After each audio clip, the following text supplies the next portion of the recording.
Ang kwento ay nagsisimula kay Mirai na isinuko ang lahat dahil siya ay hindi masaya.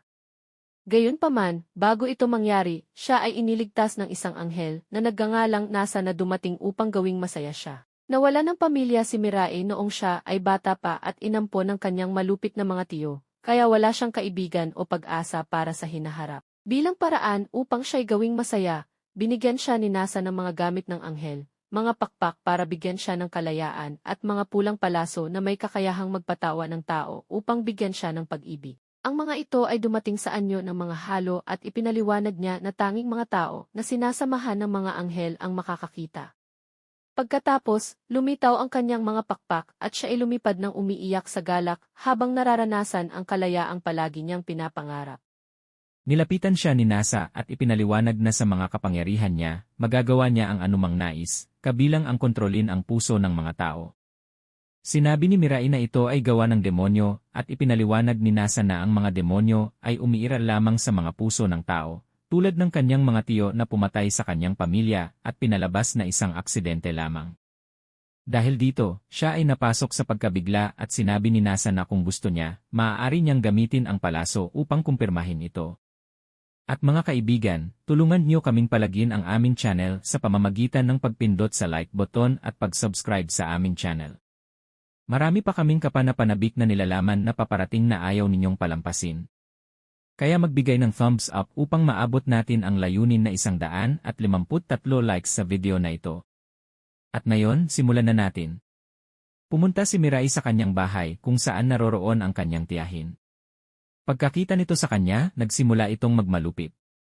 Nang mapagtanto ni Mirai na wala ng ibang paraan upang mapagsalita ito, tinamaan niya ito ng palaso, na nagpatama rito ng pag-ibig kay Mirai at nagpatapat na ang kanyang tiyo ang nagplano ng pagpatay sa kanyang mga magulang at sa kanyang nakababatang kapatid upang makuha ang pamana ng pamilya. Pagkatapos, dumating ang kanyang tiyo at inabutan ang kanyang tiyahin habang nagtatapat. Naalala ni Mirai ang araw na nagpaalam siya sa kanyang pamilya sa huling pagkakataon ilang segundo bago sumabog ang kotse. Umiyak siya habang ipinapaliwanag ng kanyang tiyahin na inampon nila siya upang masiguro ang karapatan sa pamana. Sinabi ni Mirai na mas magiging mabuti ang kanyang buhay kung mawawala ang dalawa, at sa pagkarinig nito, ang kanyang tiyahin na nasa ilalim ng epekto ng palaso ay nagpakamatay. Nadesperado si Mirai dahil hindi niya alam na susundin ito ng kanyang tiyahin, at tumakbo siya upang tumawag ng ambulansya, ngunit nabaril na ito at isang anghel ang dumating upang kunin siya. Sa matinding kalungkutan, naalala ni Mirai ang sinabi ng kanyang ina na ang mga tao ay nabubuhay upang maging masaya, na nagbigay sa kanya ng pagnanais na muling mabuhay upang makamit ang kaligayahan para sa kanyang pamilya. Sinabi ni Nasa na naroroon siya upang gawing realidad ito bilang kanyang pribadong anghel. Pinili ng 13 anghel ang isang tao upang maging kanilang pribadong anghel, at pagkatapos ng 900 at 99 na araw, isa sa 13 tao ang pipiliin upang maging bagong Diyos, at siya ay makakakuha ng lahat ng gusto niya, habang ang kanyang anghel ay mamumuhay ng payapa sa kanyang tabi. Ipinapaliwanag ito ni Nasa kay Mirai, ngunit hindi siya interesado na maging Diyos. Ipinapaliwanag ni Nasa na kung hindi siya mapipili, mawawala ang mga kapangyarihang ibinigay sa kanya, ngunit sinabi ni Mirai na nais niya ng ordinaryong kaligayahan, dahil naniniwala ang kanyang ina na ang lahat ay nararapat maging masaya. Nais pa nga niyang magamit ang palaso ng isa pang beses upang patapatin ang kanyang tiyo sa pulisya. Binuksan ni Mirai ang AI at nakakita ng balita tungkol kay Rodriguez na may relasyon sa 5 babae, at nagulat nang makita na hindi ito sinasamahan ng isang anghel na nagdeduce na ginamit niya ang mga palaso sa kanila.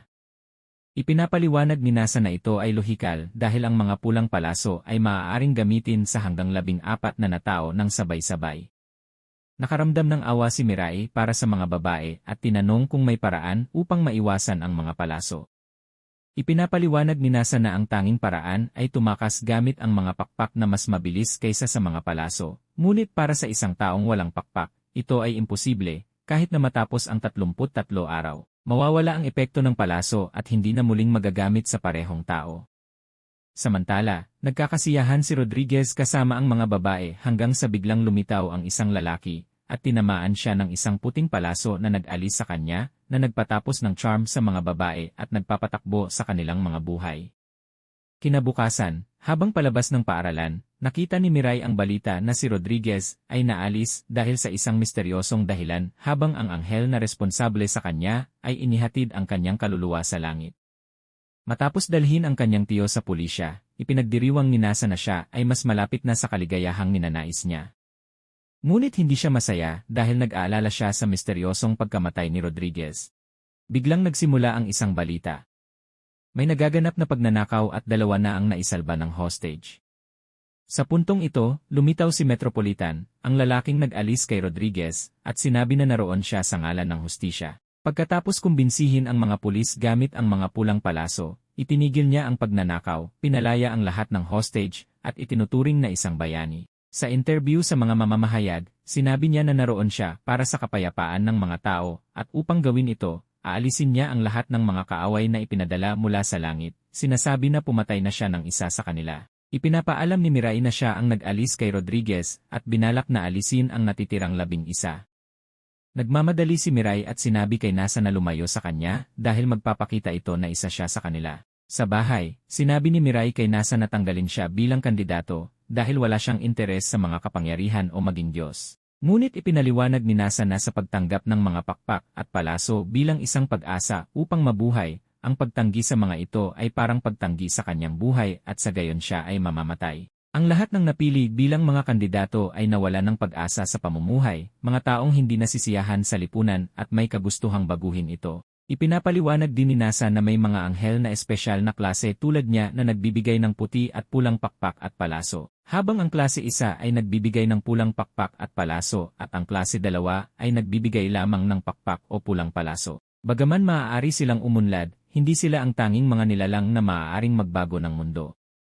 Maaari silang umunlad o magbago mula sa isang klase patungo sa isa pa depende sa kanilang mga aksyon. Nagmuni-muni si Mirai kung ano ang maaari niyang gawin upang manatiling malayo kay Metropolitan at iminungkahi ni Nasa na huwag siyang lumabas ng bahay. Ngunit nagpasya si Mirai na pumunta sa seremonya ng paaralan dahil hindi siya magiging masaya kung mananatili siyang nakakulong sa bahay. Na ipinaliwanag na ang lahat ng kailangan niyang gawin ay pumunta ng mag-isa at walang makakaalam na isa siya sa mga kandidato. Handa nang pumunta sa paaralan, sinabi ni Nasa na maaari niya siyang tawagin para sa anumang bagay, at pinayuhan si Mirai na gamitin ang pulang palaso kay Saki, ang kanyang kaibigang kababata na gusto niya. Ang dahilan kung bakit siya nag-aaral sa paaralang iyon. Sinabi ni Nasa na maaari niyang gamitin ang pulang palaso upang mahalin siya ni Saki, ngunit sinabi ni Mirai na ayaw niyang gamitin ang mga palaso para sa ganitong dahilan.